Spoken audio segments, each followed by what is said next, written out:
Welcome to Old Time Radio Classics. Tonight, Fibber McGee has what he thinks is a brilliant idea for lighting the furnace. It involves gasoline. Molly is not amused. Home heating in 1935 was a daily challenge. Most American homes were heated by coal furnaces that required constant attention. Every morning, someone had to go down to the basement, open the furnace, clear the ashes, add more coal, and get the fire going. It was dirty, labor-intensive work. Furnace rooms were dark, sooty places that nobody wanted to enjoy. No one wanted to visit. Lighting a coal furnace wasn't always easy, especially in cold mornings when you wanted heat fast. The temptation to speed up the process with something flammable was real, and unfortunately, home heating accidents were all too common. Natural gas lines were expanding in cities, and oil heat was becoming more popular for those who could afford the conversion.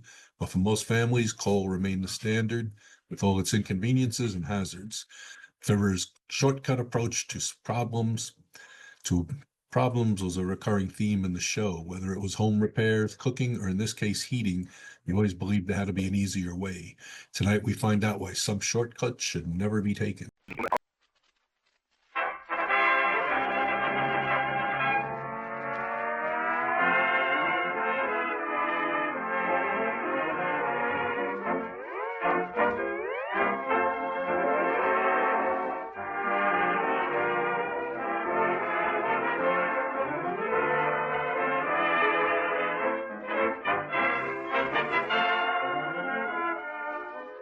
Good evening, everyone. The makers of Johnson's Wax let loose another lively load of laughter and lyrics with Rico Marcelli's orchestra, Kay Donner, Hugh Studebaker, and Marion and Jim as those sapient citizens, Fibber McGee and Molly.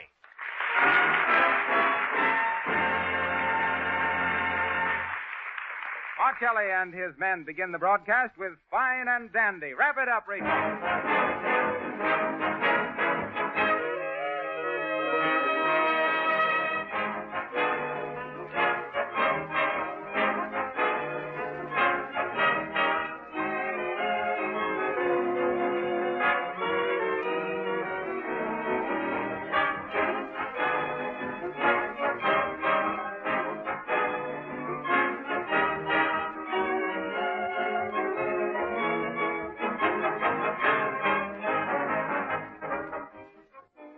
When you hear Marcelli's sparkling music, just remember that you can have sparkling floors and linoleum without any work of rubbing or buffing. Just try Johnson's Glow Coat, the easy-to-use liquid floor polish that shines as it dries.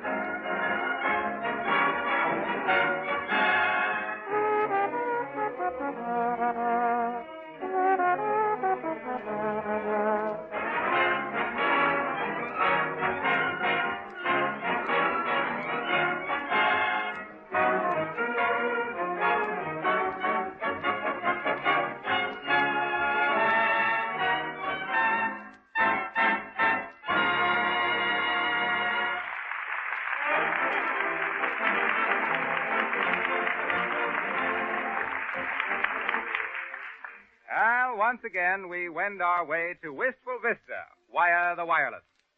And we find Fibber McGee and Molly talking to their more or less handyman, Silly Watson. I guess we better get down to the basement and fix that furnace. You know anything about boilers, Sil? What? I says, you know anything about furnace boilers? Yes. What do y'all think is the matter with the furnace boiler? What, Silly? I say, what's the matter with your old furnace boiler? It won't heat. Oh. There you are. In words of one syllable, it won't heat. And I'm getting so cold, I'll soon be too numb to care. Beautiful but numb. What was that, McGee? I says, you're beautiful, but come, Silly. We better get on downstairs and get started. See you later, Molly. Later, nothing. I'm going right along with you. Oh, yeah. You see, Silly, this here job of furnace repairing is a job that calls for judgment and precision. Ain't no job for amateurs. Yes, I think so. I'll do the thinking, Sil. You'll try anything once, won't you, McGee? You bet. Oh, is that so? Now, listen here now, Sil. I'll explain this here boiler to you. Yes. Now, this here gadget down here toward the base of the boiler, Silly, is a cinder roller. You take the big clinkers and you put them through them rollers and... McGee, Huh? 'tis nothing of the kind. That's the wringer off me washing machine. Oh. Well, some furnaces has got equipment onto them like that.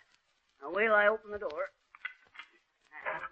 Now, take a look inside there, Sil. Right there's where you'll find the trouble.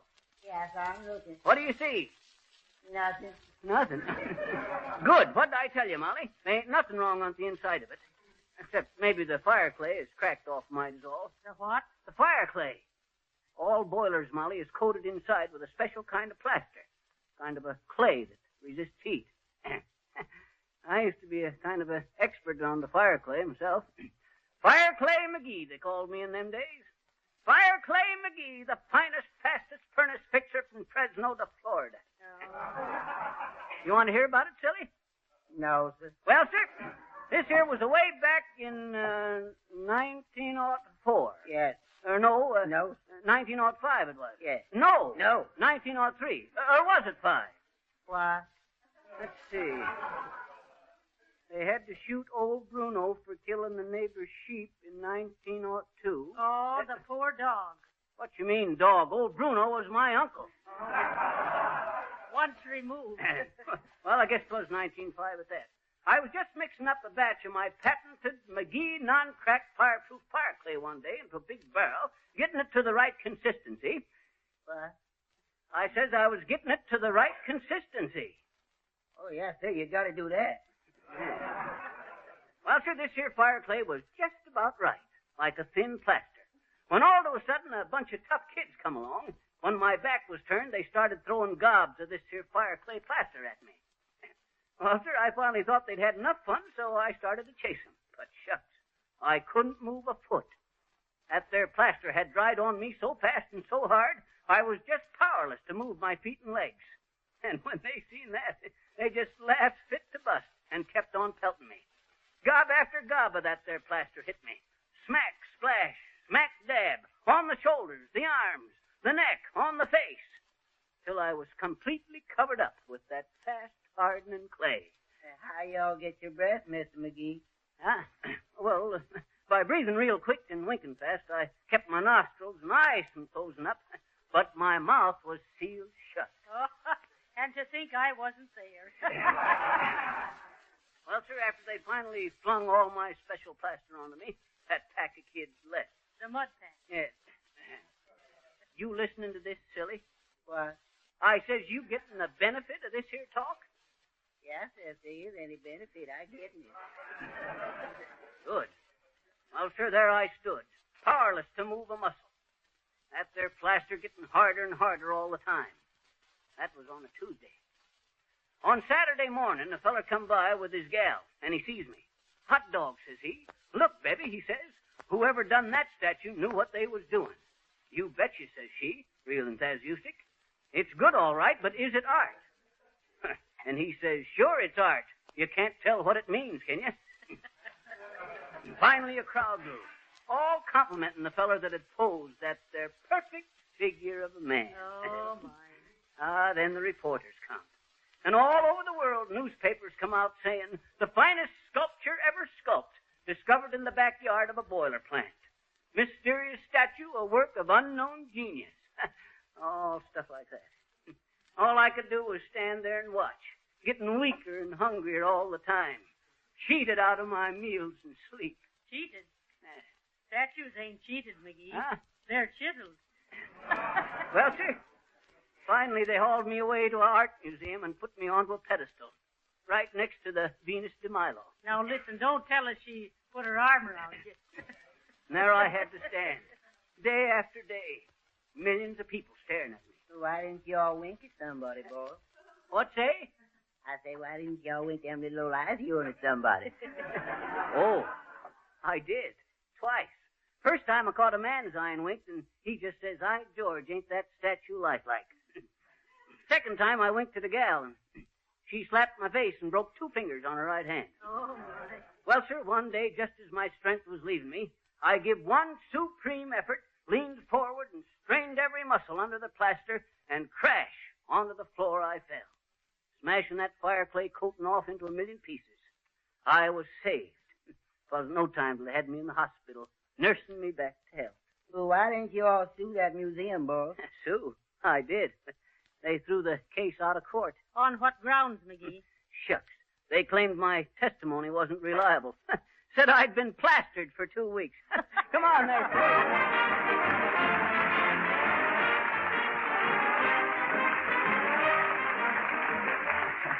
Well, now that Fibber has vacated his pedestal, we have a real work of art to offer you. Our melodious model, Miss Kay Donna, who sings and sings like no other one. All right, Kay.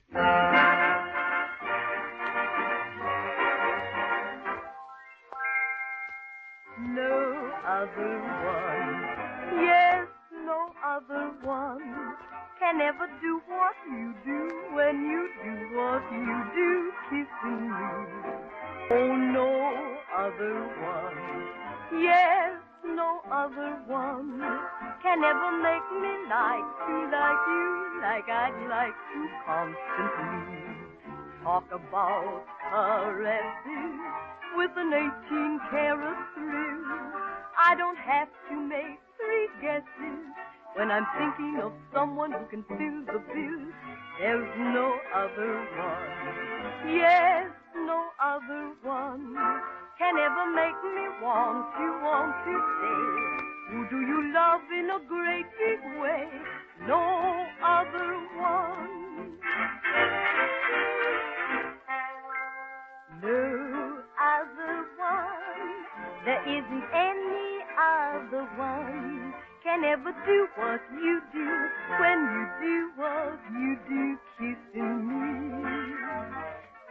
There's no other one, there's no other one can ever make me like you, like I'd like to constantly.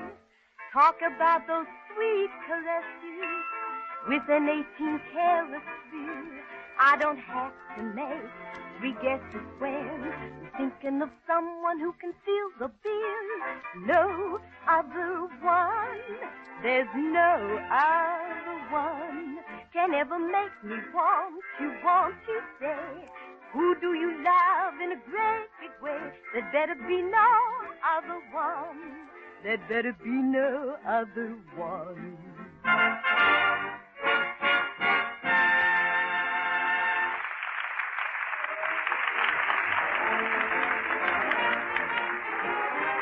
Thank you, Kay. Thank you. Friends, that was Kay Donna singing No Other One. And it might well be the theme song for Johnson's Glow Coat. For among floor polishes, there's no other one that can give you the lasting beauty and protection that Johnson's Glow Coat. Hey, Harpo, I got a riddle for you. Why is that there stratosphere balloon like a coat of Johnson's Glow Coat? Give up? Well, sir, the wear and tear of 74,000 feet don't mean nothing. well, that's the height of something or other. Okay. Well, folks, you know how I like to talk about Johnson's Glow Coat, the marvelous no-rubbing floor polish made by the makers of Johnson's Wax.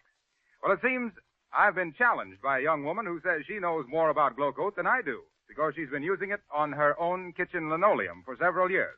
She's here in the studio tonight. Won't you step over here, Mrs. Wright? You're at liberty to say anything you please about Glow Coat. Well, I'm delighted to, Mr. Wilcox. You know, when I started housekeeping not so many years ago, I worked so hard trying to keep my kitchen linoleum clean. Really, it was pathetic.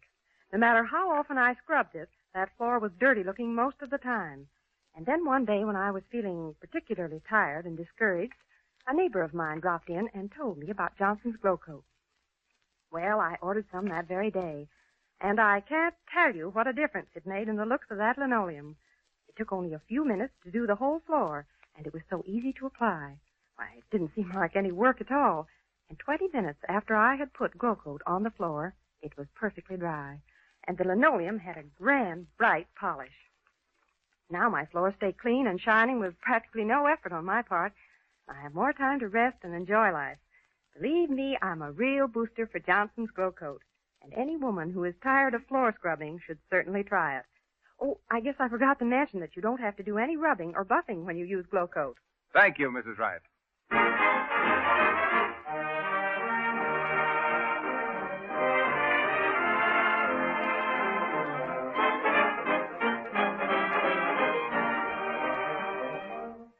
Treasure Island, a grand number in 4 tempos. Marcelli plays it as a foxtrot, a Viennese waltz, a tango, a rumba. Take it, Rico.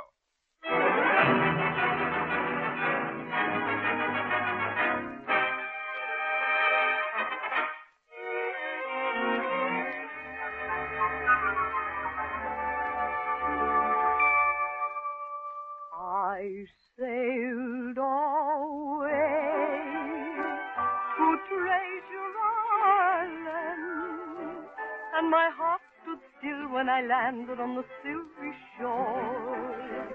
I looked for gold on Treasure Island, and I found that gold when you gave your golden love to me.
Now, if our engineer, Mr. Harold Stonewall Jackson, will switch us back to 79 Wistful Vista, we'll find Fibber McGee and Molly and Silly Watson all ready to go on with their furnace fixing down in the McGee basement.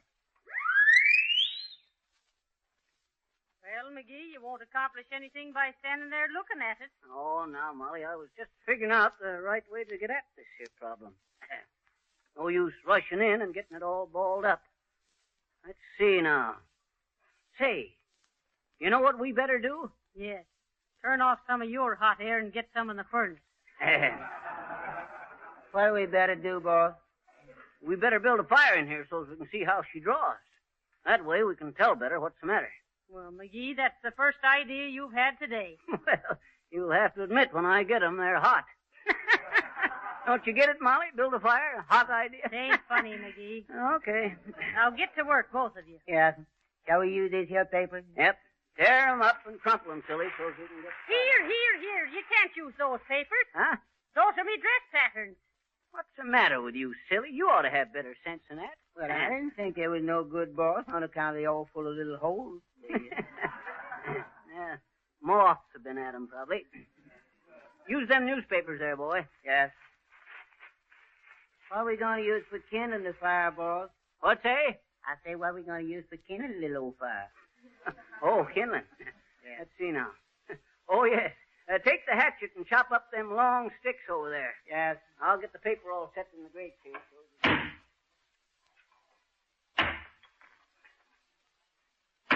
You little old sticks is plumb full of nails, Mr. McGee. Well, don't dull the hatchet on 'em, Phil. No, sir. Hey, wait a minute, Phil. McGee, what's he chopping up? Huh? Oh, them long sticks with the nails in 'em? Yes. Oh, it's just some old links of molding that was left from the... Oh, for heaven's sake, silly. You're chopping up me curtain stretchers. Curtain stretchers. Look at them. They're ruined. Oh, no, ma'am, they ain't ruined much. I just chopped off a couple little pieces of them, is all, ma'am. Oh, is that so? Why don't you two come upstairs and chop up the piano and the dining room table? Oh, we don't need that much kindling, Molly. Oh, you don't? Well, now I'm real glad to hear that. Is this here little old box good for the chop up, please, ma'am? Let's see it. Yes, go ahead. That's all right. Now, is that all the paper and kindling you'll need? Yep. You needn't look for no more, Molly. Well, who is going to? I just wanted to be sure you wouldn't use that porch furniture for your fire. Why, shucks, Molly. Don't be like that. We know what we're doing, don't we, Sil? What? I says we know what we're doing, don't we? Well, I guess you all know what I'm doing, but I don't know what you all are doing.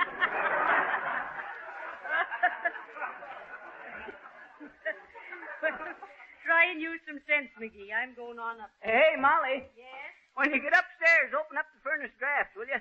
Shucks, we'll have a roaring fire in here in no time if she's working okay. All right. Now, hurry up with that there kindling, boy. Yes, I'm rushing right along, boy.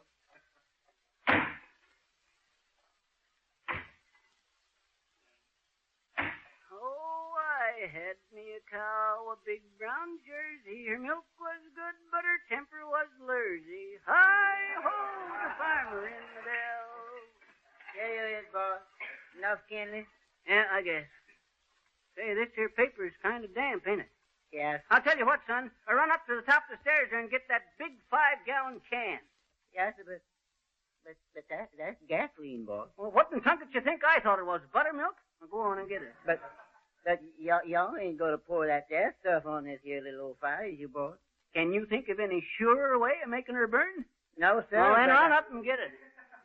Yes, but that's pretty powerful stuff. And Oh, I had a giraffe. His name was Harlow.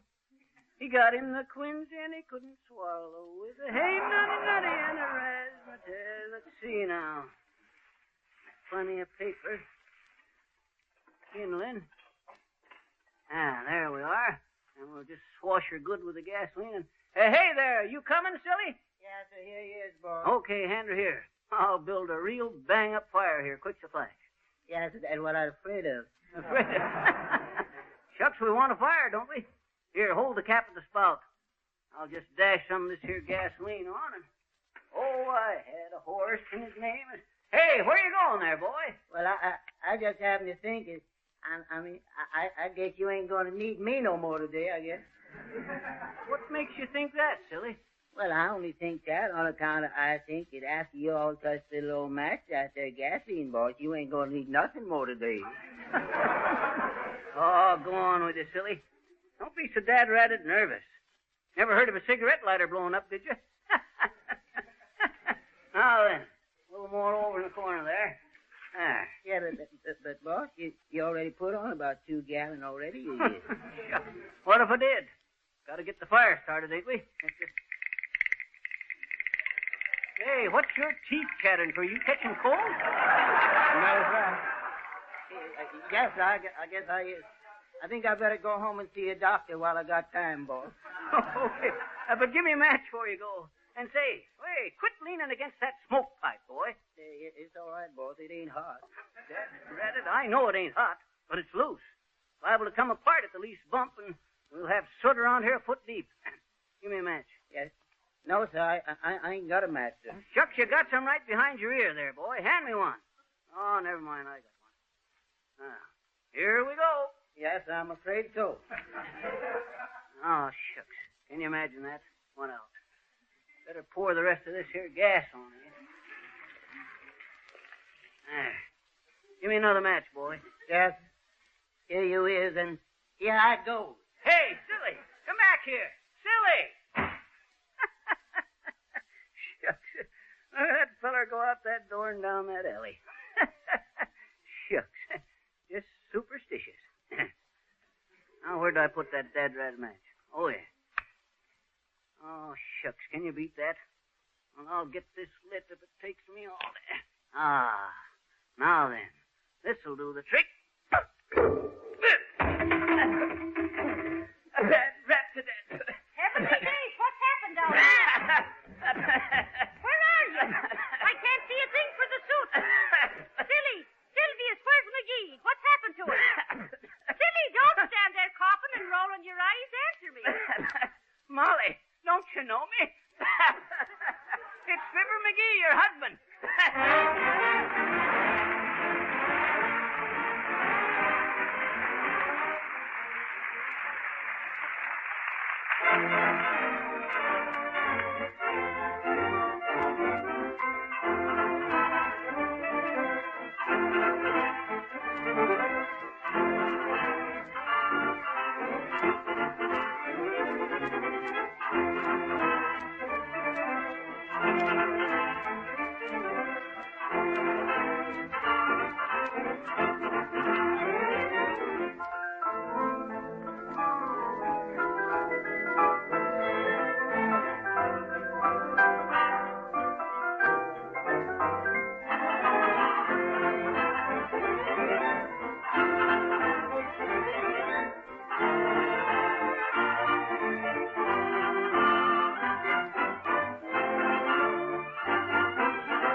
wish I were Aladdin.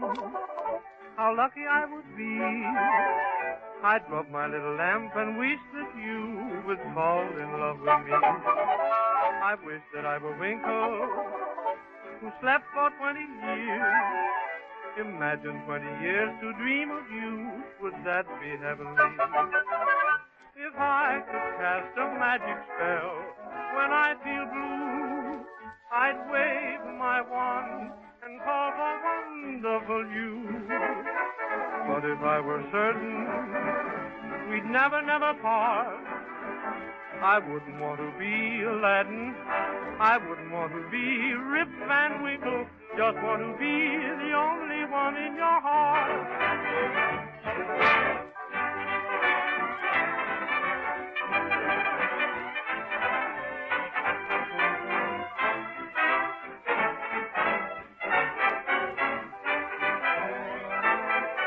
I wouldn't want to be Aladdin. I wouldn't want to be a Winkle. I just want to be the only one in your heart.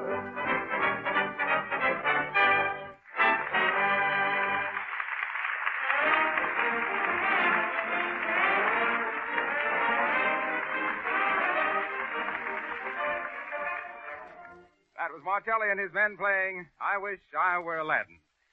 With that Arabian Night, Charles Levere rubbing the piano lamp. And incidentally, that's where the magic of today has it all over the wizardry of yesterday. You don't have to do any rubbing or buffing to work a magical change in the appearance of your floors or linoleum. Just try using Johnson's Glow Coat and see how much easier your housework will be. Glow Coat is a remarkable liquid polish that requires no rubbing or buffing. You merely spread a little Glow Coat lightly over the surface with a soft cloth or the long-handled Glow Coat applier.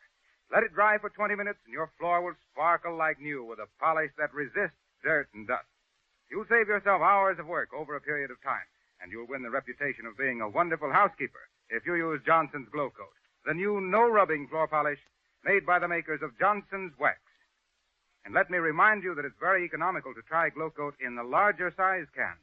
You can save as much as 1/3 by ordering the larger sizes from your dealer.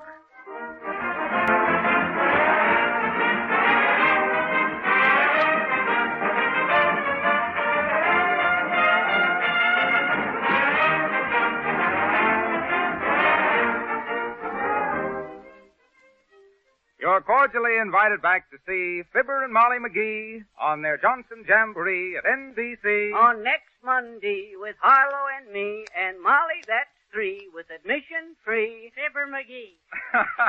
Well, come back with us next Monday night at this same hour when we understand that Fibber and Molly are going to have a nice old harvest home party. And until then, we remind you that just as the best housekeepers use Johnson's Wax and Johnson's Glow Coat to keep their houses clean and shining, so the most particular car owners keep their cars sparkling with Johnson's Auto Wax and Cleaner. This is Harlow Linoleum Wilcox speaking, always underfoot. Good night.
This is the National Broadcasting Company.